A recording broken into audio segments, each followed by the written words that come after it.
রনি ভাই, রনি ভাই, রনি ভাই। আমাদের কাকা লাগি ভাই আর না। রাজনীতির মাঠে সব ভাই ভাই। এখানে আজকে বাড়ি তাই। রনি ভাই, রনি ভাই। দেশবাসী, আমি আপনাদেরকে বলতে চাই, আমি আর গ্রাম্য রাজনীতি করব না, আমি এখন শহর কেন্দ্রিক রাজনীতি করব। এ কাকা, এই 5টা লোক জোগাড় করতে 10টা সিঙ্গার চলে গেছে, তাই তুমি শহরের রাজনীতি করবে? যাই হোক, আমার বক্তব্যের মাঝে বাধা দেওয়ার কারণে আমার নিজের ভাতিজাকে দল থেকে বহিষ্কৃত করা হলো।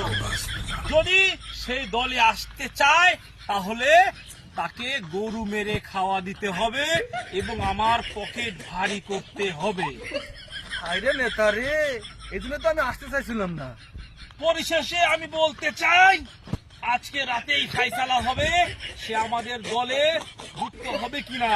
যদি হয় তাহলে তাকে অবশ্যই গরু মেরে খাওয়াতে হবে। সুপ্রিয় শ্রোতাবিন্দু, আজকে থেকে আমি গ্রাম্য রাজনীতি বর্জন করলাম, শহর ভিত্তিক রাজনীতি করব। Tata, bye bye.